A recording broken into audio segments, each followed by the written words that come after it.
Hello and welcome to the end of 2019 review of AEW.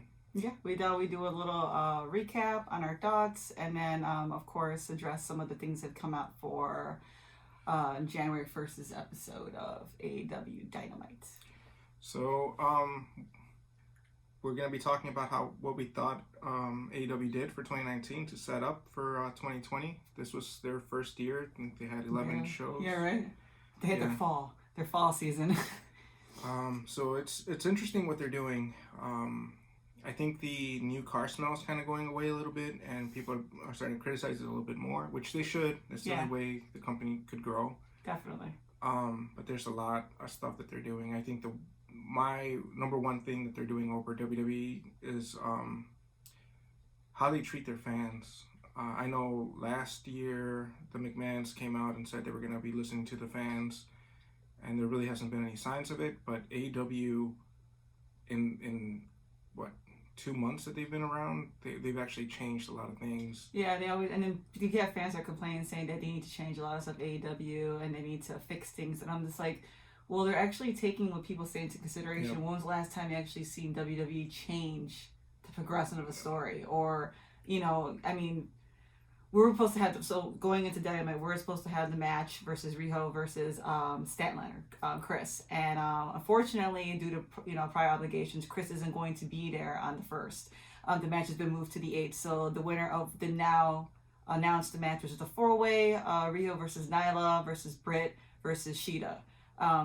Great, nice showcase. I know they were trying to come out the gate showcasing the women. This is still a great way to do that. It's still going to build up to the next week. I know it's unfortunate. This is probably not what they wanted to really start off the year with, but I also feel like the women are getting more into their character, and I think it's going to be a nice little build up of Chris when it comes and happens on, what would that be, the 8th. But yeah, I was a little disappointed because the main complaint a lot of people have is the women's roster in comparison to things like NXT's roster, or even just like, Tessa and Impact. Yeah. It was a little lacking, and you can definitely see off the bat they wanted to listen to the fans. They heard the fans, and this was something they wanted to do. This is the first thing they announced coming into the new year, and it was great to hear that.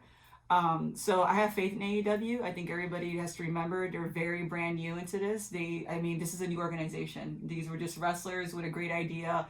We were just at all in and all out, not even a year and a half ago. This is all just something that kind of just became something organically. Yeah. And they're going to learn, and that's all you have to do. It's a great time to be a wrestling fan. Just remember that. Yeah, there's a lot of organizations out there. I think Impact is doing the best they can. With what they have. If you guys haven't checked it out on Twitch. It's on Tuesdays. NWA, if you're the old school wrestling fan, NWA is for you. There's a couple of things that still don't mesh too well, but they're trying. Yeah, they're really trying. I mean, they have some good talent in there too. ROH still has good talent. Hopefully they can figure out what to do to get a little bit better as far as like the production value and. There's just so much going on there, but the way they treat their wrestlers. Yeah, but yeah, there's a lot of things that are changing on the horizon. And then also Wrestle Kingdom, we'll be talking about that too in the upcoming, probably next week. We'll talk about some highlights and our thoughts on who's going to happen. Moxley being over there too. Is Jericho over there too? Yeah, right? Yep. Jericho's going to be over there. Yeah, Wrestle Kingdom's going to be 2 days, and it's going to be a lot. Yeah. A lot of wrestling. If you have a chance to pick up New Japan Pro Wrestling, it's $10 a month.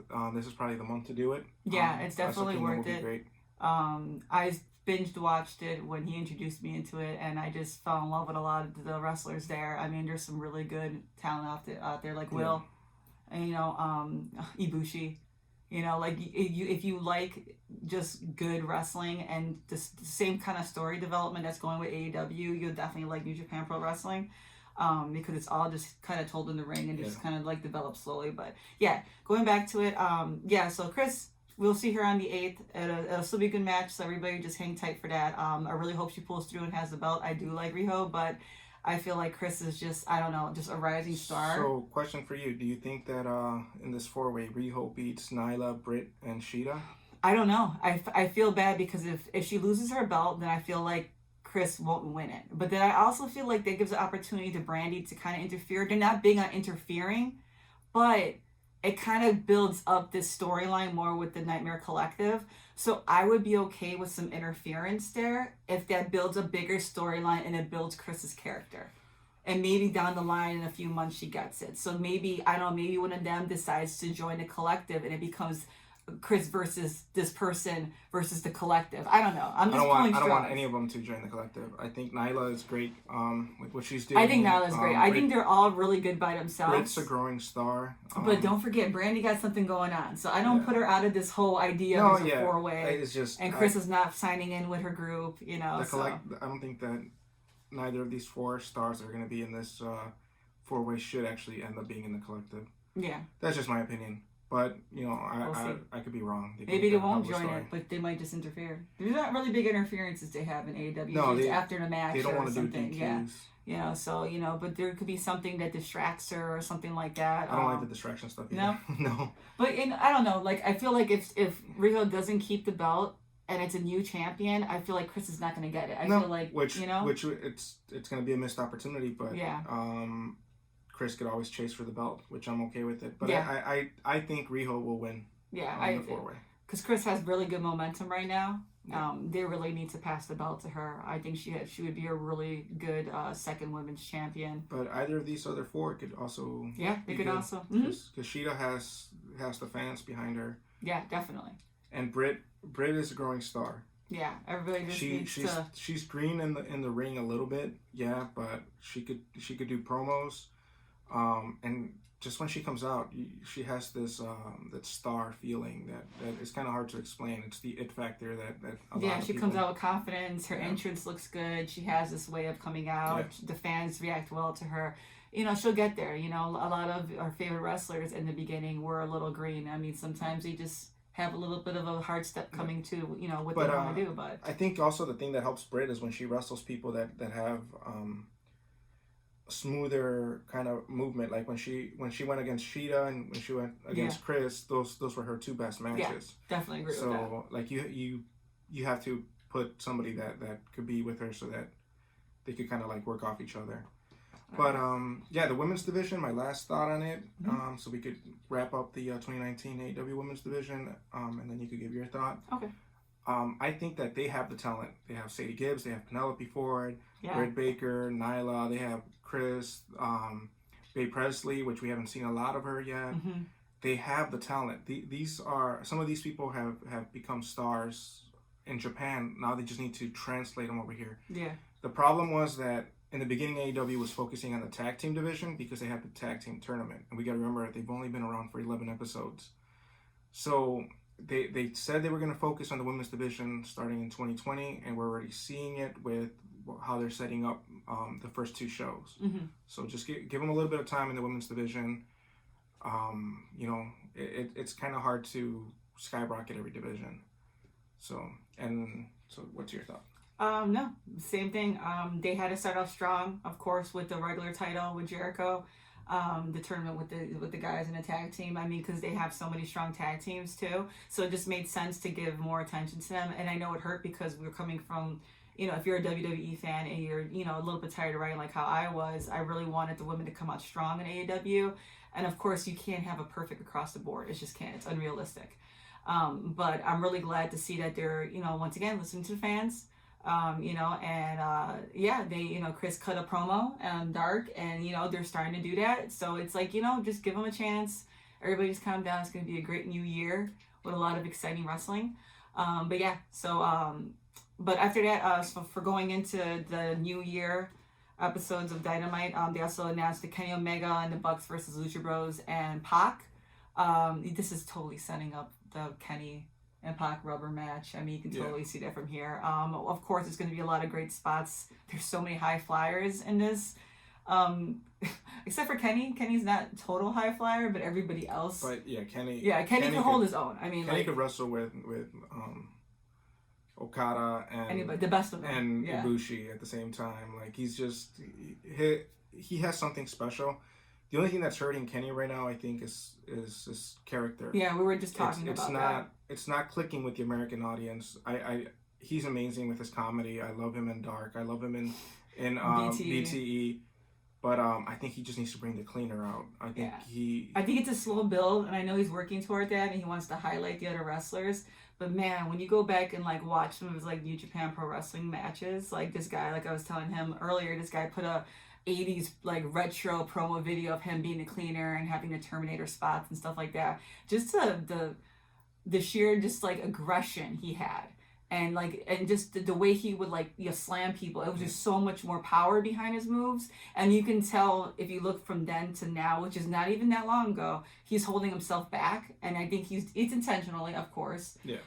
But man, when he does flip the switch, it's going to be insane. And that's when you're going to see more people coming over and seeing what AEW has. And I hope that they don't wait too long to give Kenny that push. So that's how I feel. It's going to be a great match. I'm kind of getting a little tired, though, of all the mix-up matches a little bit sometimes.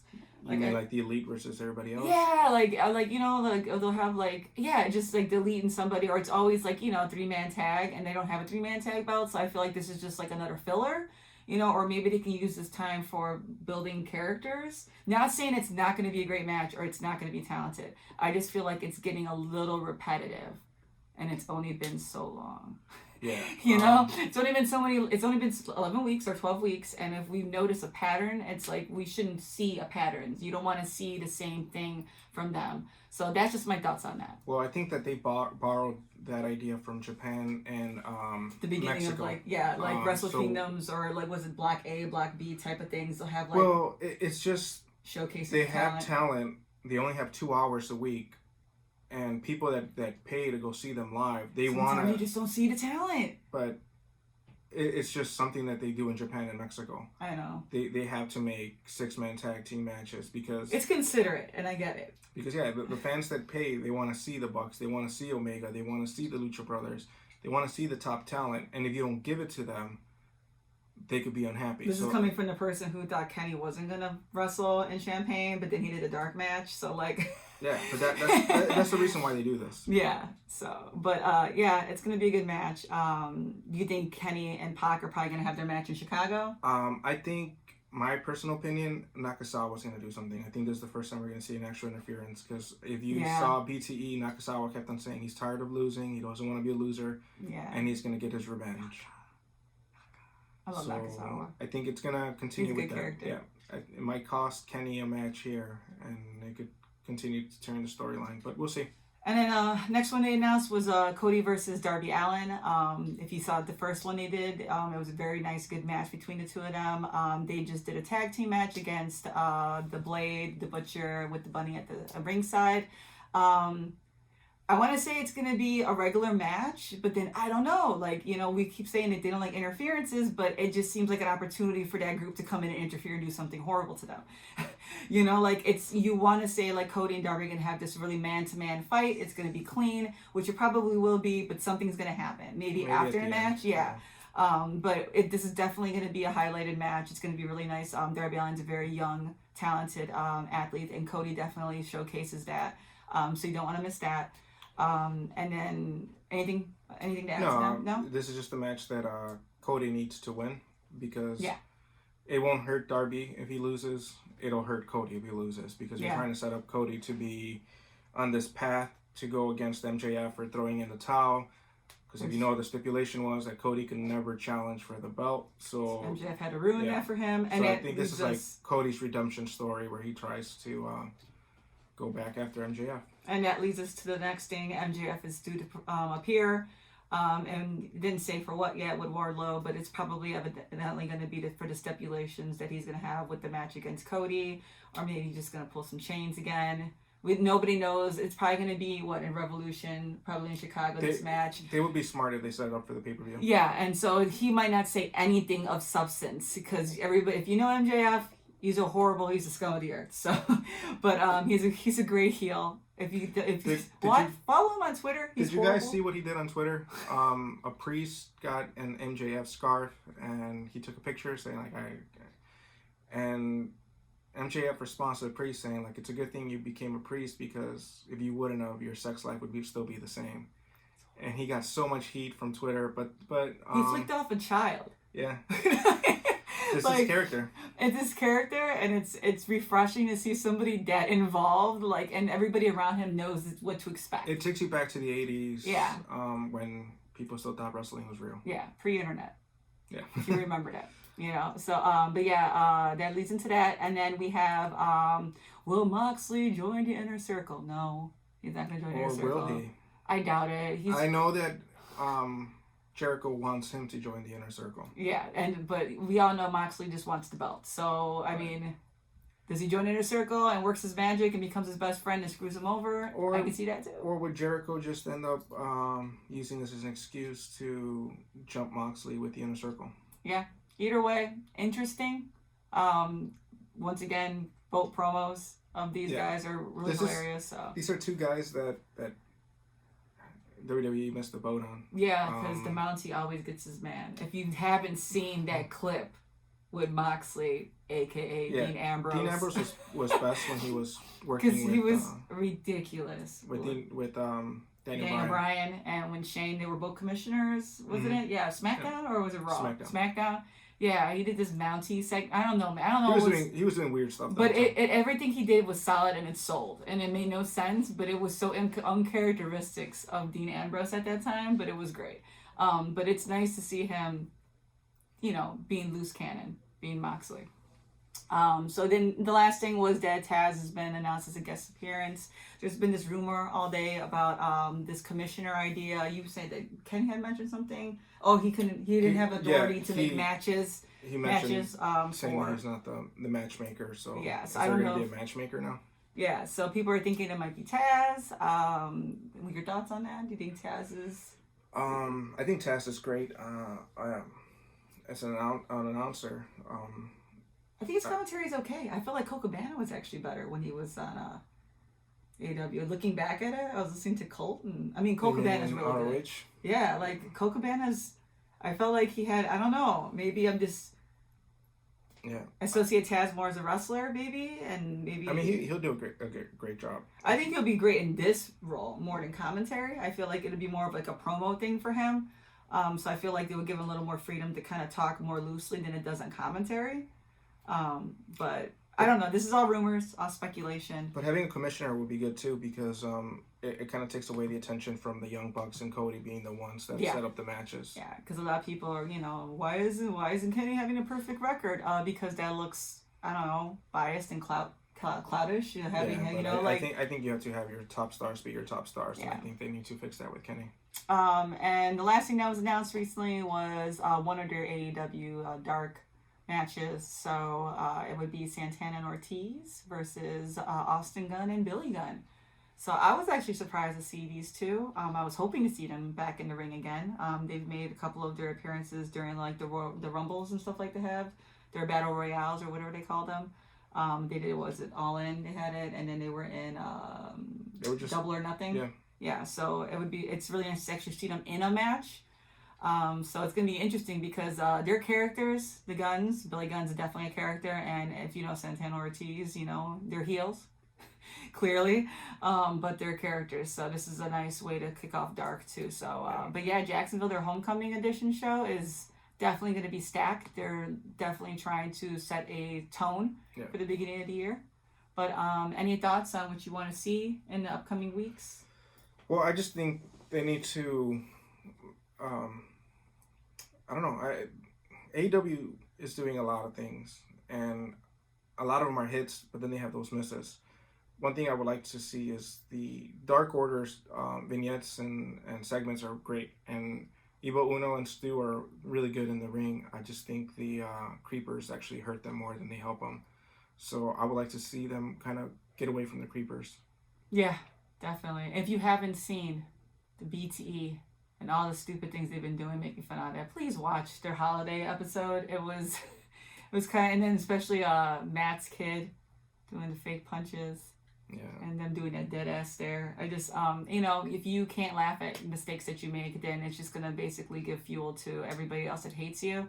So I'm glad that they're taking all this and just kind of brushing it off, reevaluating things, and I hope they come back a little stronger with this. I mean, maybe like you said, the Creepers, maybe they should all be professional wrestlers, whoever turns into they were professional wrestlers.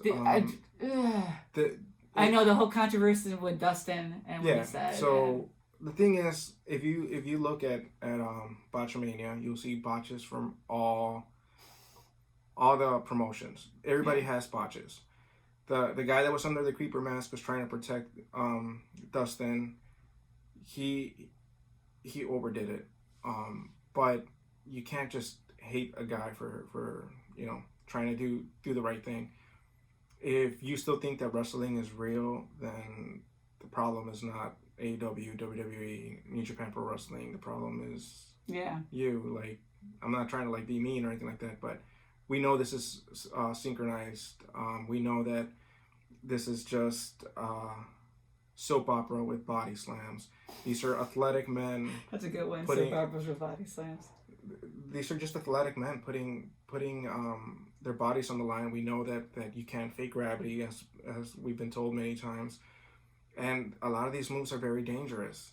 So when you can protect somebody, you try to do it. So kind of gotta lay off of that stuff. So, but yeah, I really, I mean, the Dark Order's not going anywhere. So I really hope they've listened to at least that. I mean, there's people that buy into it, but I don't know if the buy it is great enough for them to keep the path that they're on. Yeah, I think that the vignettes, they get huge pops, but when they came out on that episode, the audience was just disconnected. Yeah, it wasn't, I mean, like we talked about in our last video, just seeing the ending of NXT versus the ending of Dynamite. And I know NXT built it so it was more on the line, both championships. It was a takeover. Yeah, it was a takeover, so like there was not going to be a big, competing as far as the card was concerned.